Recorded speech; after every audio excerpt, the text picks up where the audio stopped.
Berdoa. Sungguh benar Bapa di surga, Tuhan adalah gembala kami. Gembala yang setia, yang menyerahkan nyawanya, dikorbankan di atas kayu salib untuk menyelamatkan hidup kami, umat-Mu yang kudus.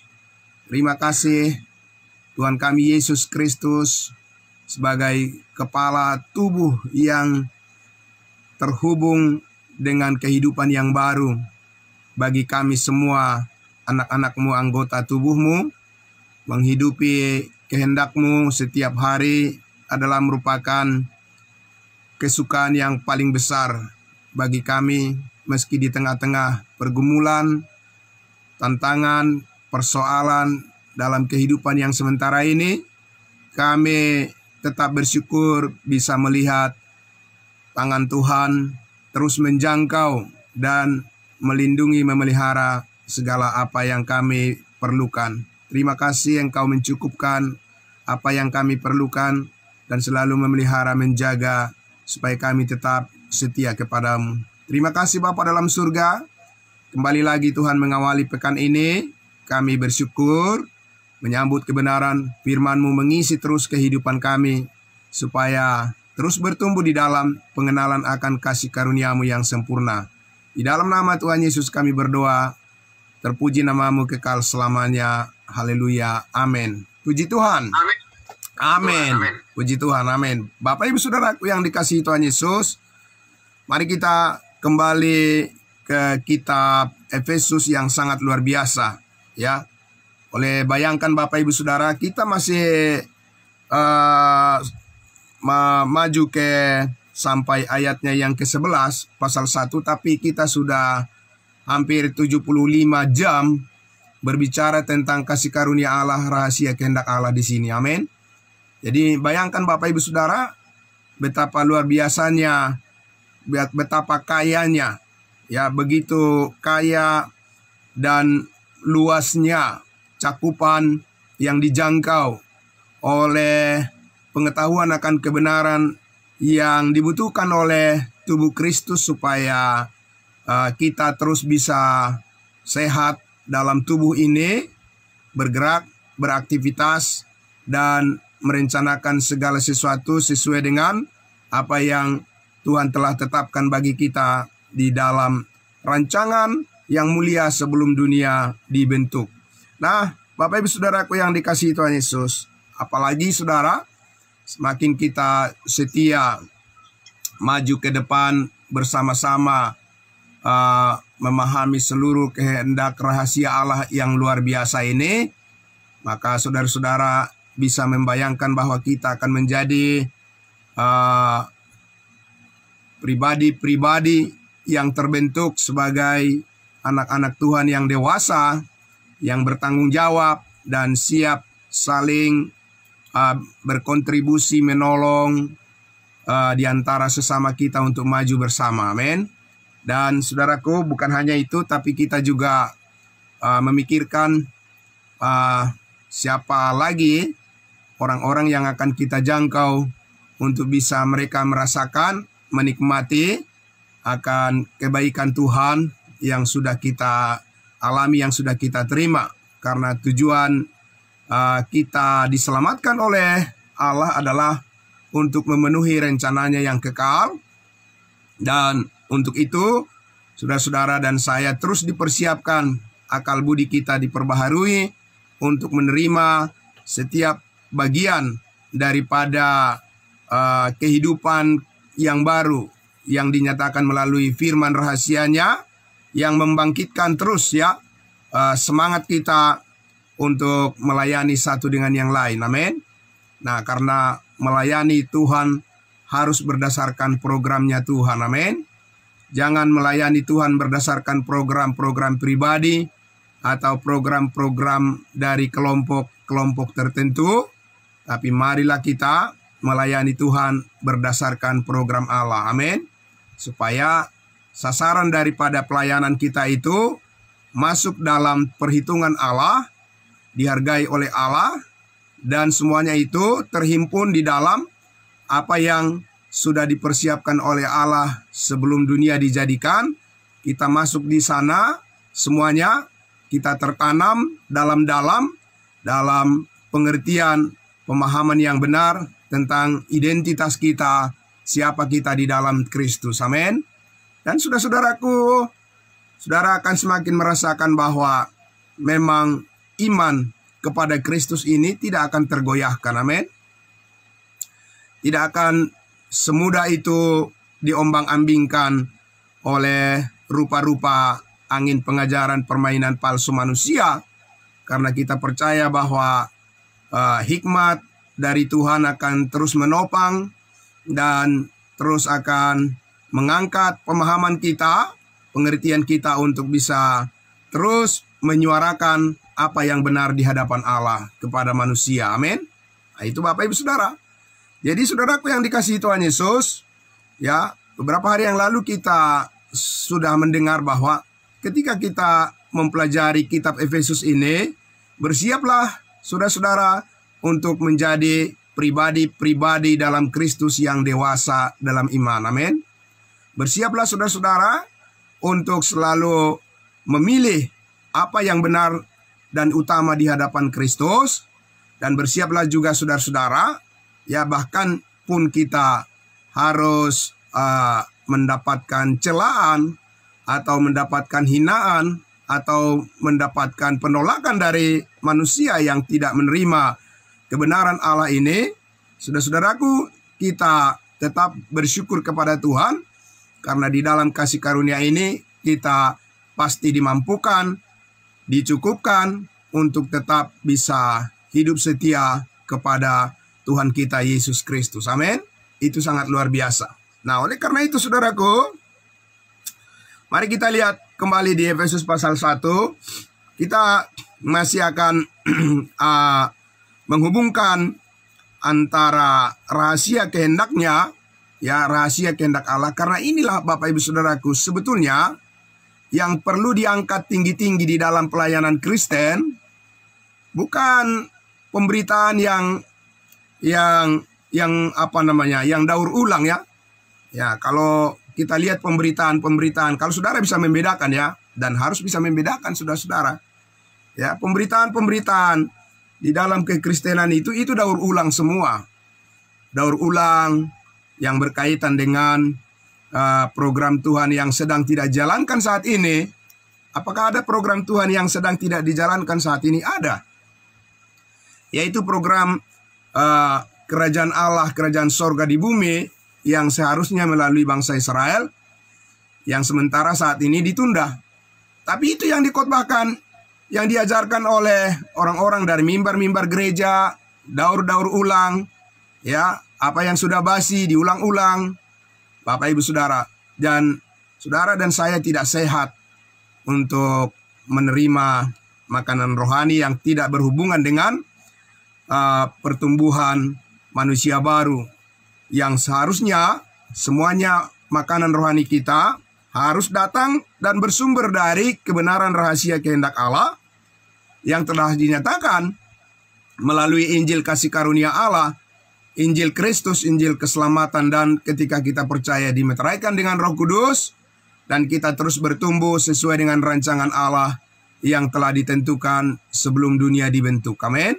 Nah, itulah makanya saudaraku yang dikasihi Tuhan Yesus, di ayat 9 dikatakan, sebab Allah telah menyatakan rahasia kehendaknya kepada kita. Bagaimana caranya Allah menyatakan rahasia kehendaknya kepada kita? Bapak Ibu Saudaraku, tidak bisa tidak.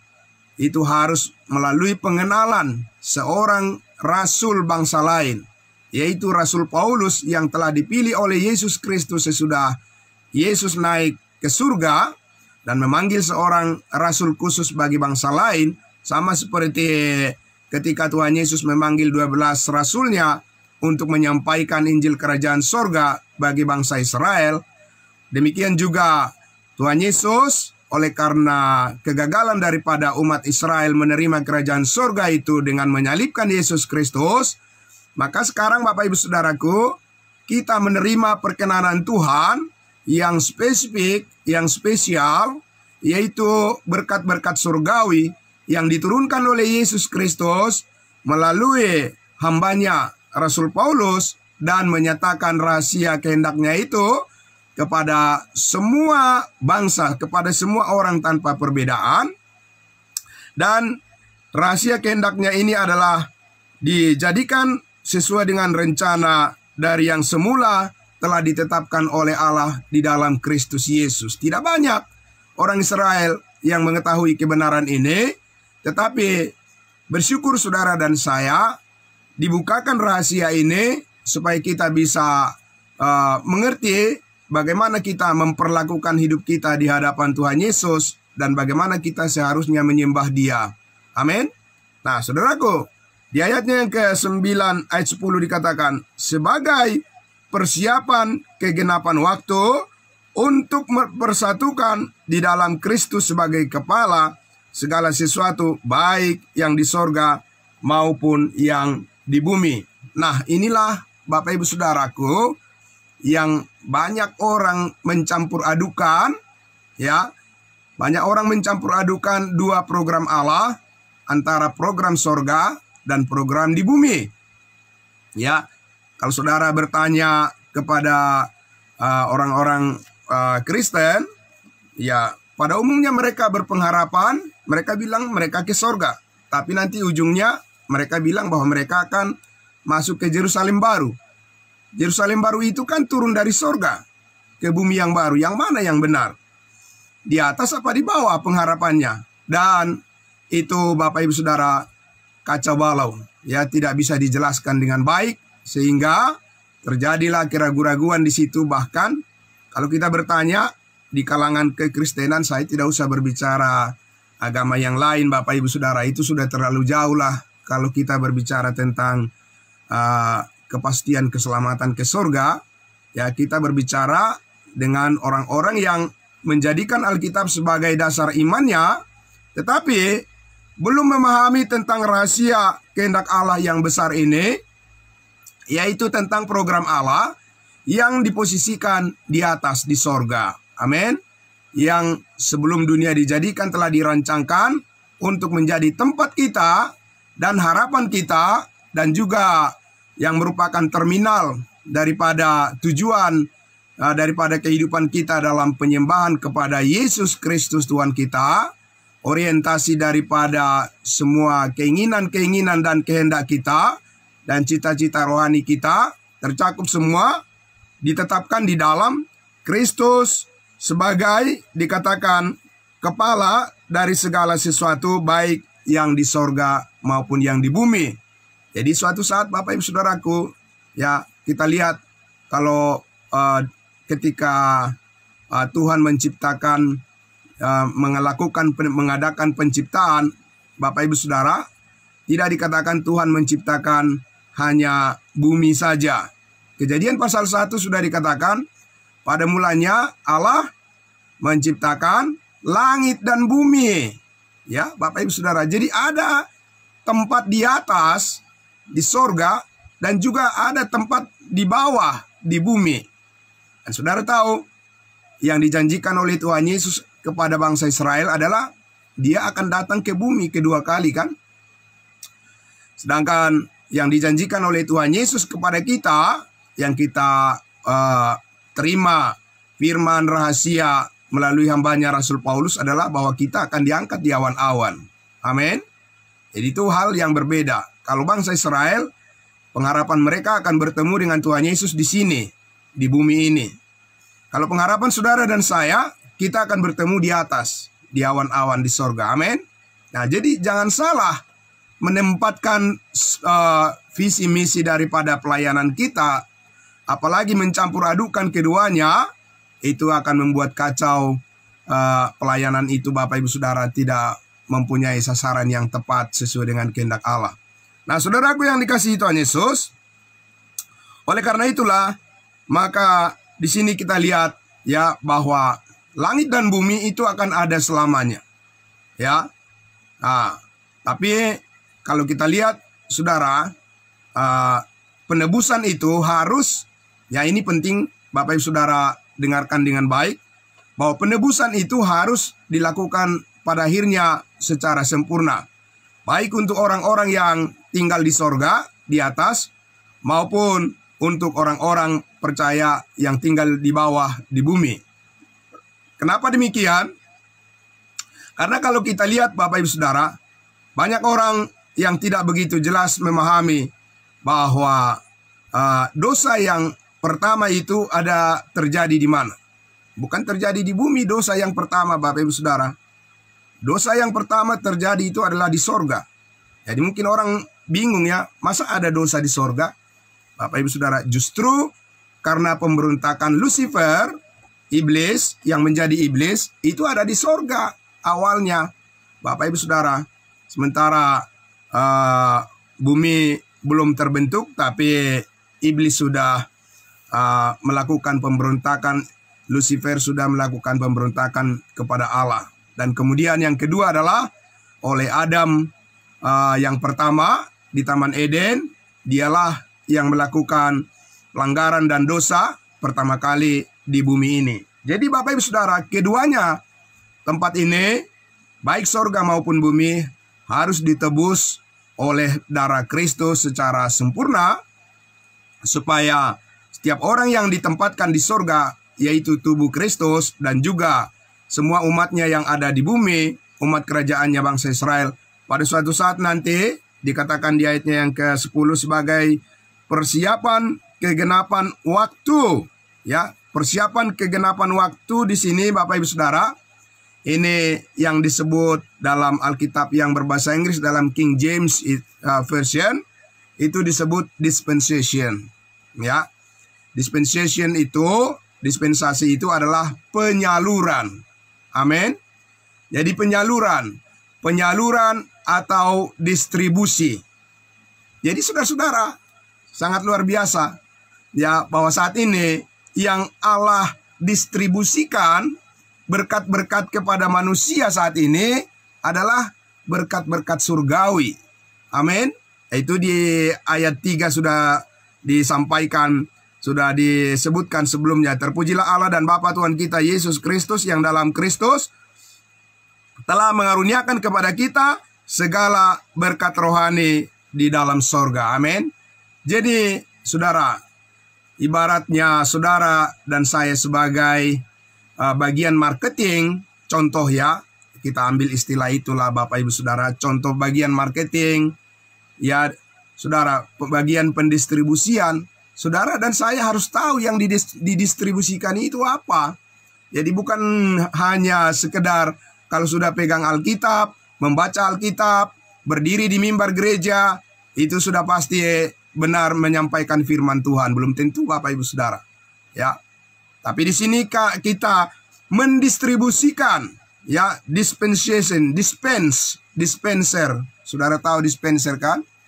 Ya, dispenser untuk kita mengambil minuman. Jadi disalurkan Bapak Ibu Saudara.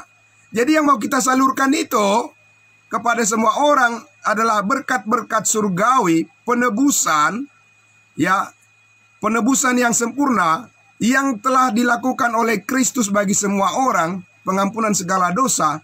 Itulah Bapak Ibu Saudaraku yang merupakan kehendak Allah yang terbesar, sebagaimana di dalam 1 Timotius pasal 2 ayat 3 dan 4, yaitu Allah menghendaki supaya semua orang diselamatkan dan memperoleh pengetahuan akan kebenaran. Amin.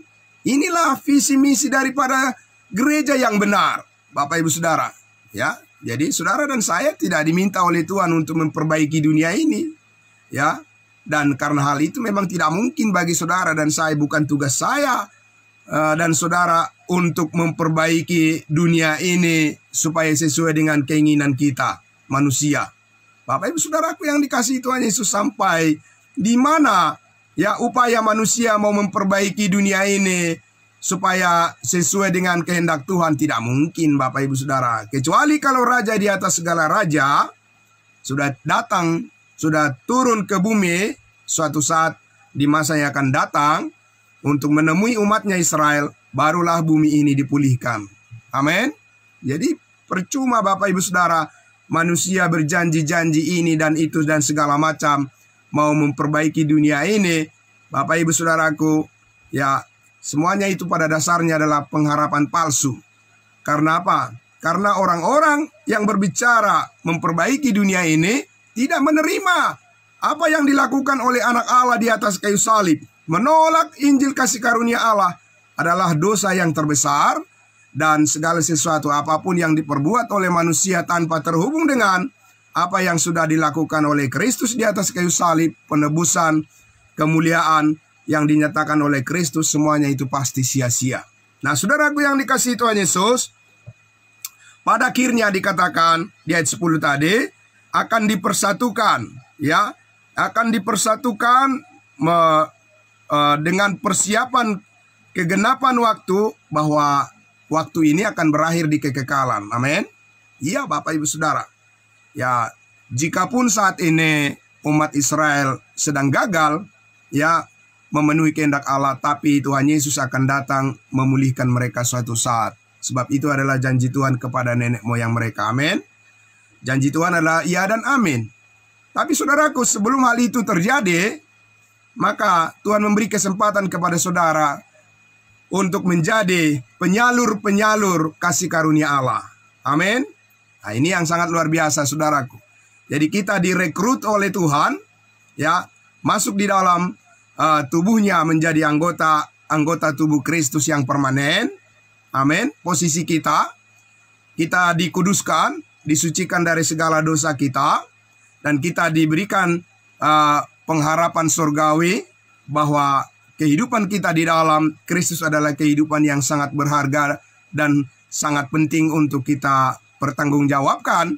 Oleh karena itu, saudara-saudaraku, kita diminta oleh Tuhan untuk terus belajar memahami siapa dan bagaimana kita hidup di dalam Kristus. Amin.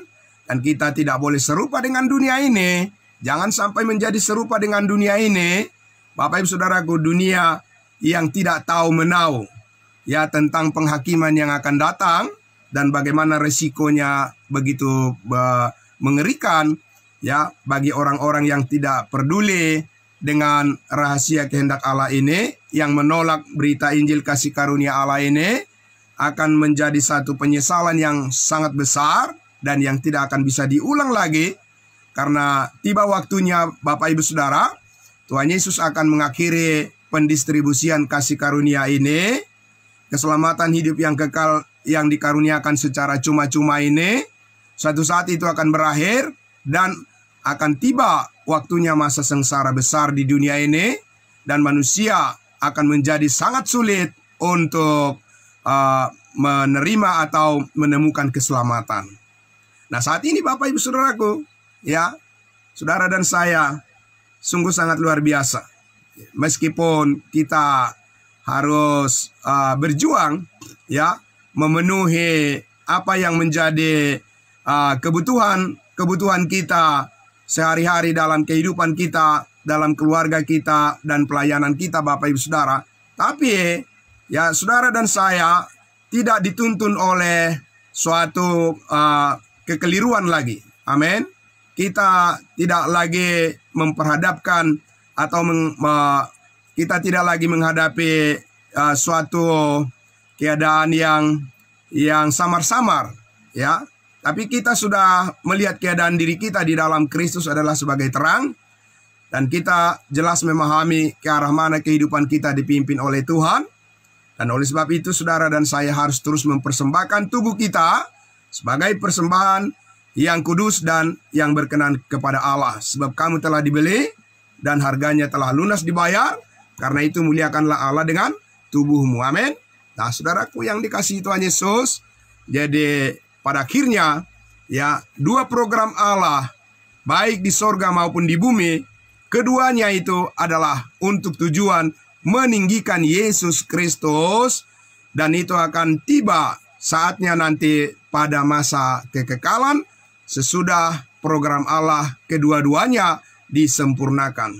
Dan saudaraku, sungguh sangat luar biasa, kita mendapat bagian yang paling indah, yang paling mulia, yang paling membanggakan saat ini, karena kita memperoleh keselamatan hidup yang kekal, bukan karena apa yang kita usahakan, tetapi karena semata-mata apa yang dilakukan oleh Kristus Yesus di atas kayu salib, kasih yang sempurna yang sudah menebus dan mengampuni segala dosa kita.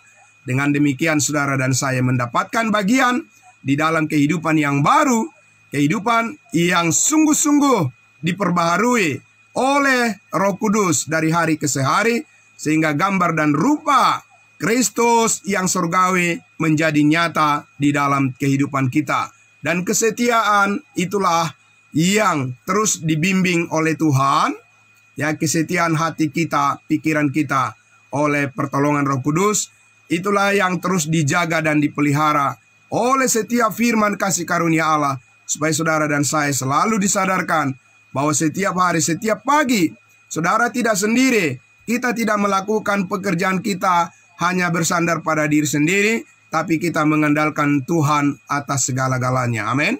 Mari kita berdoa.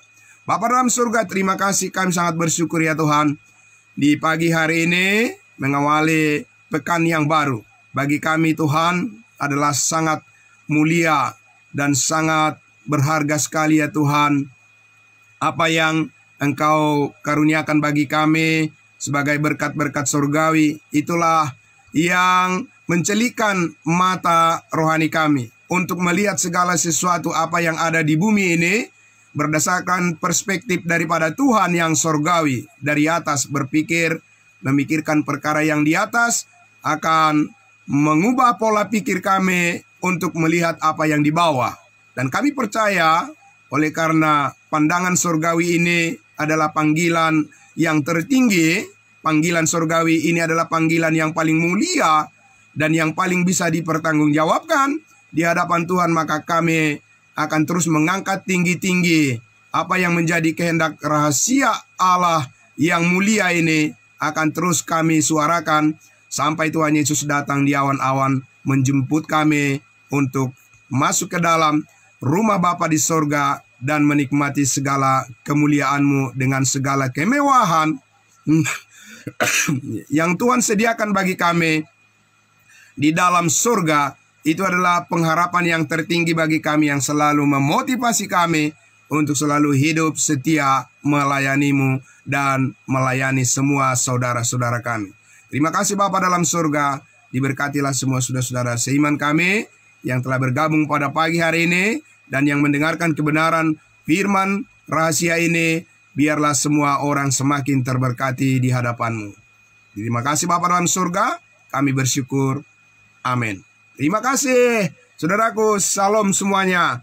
Selamat pagi untuk kita semua. Salam kudus saudaraku.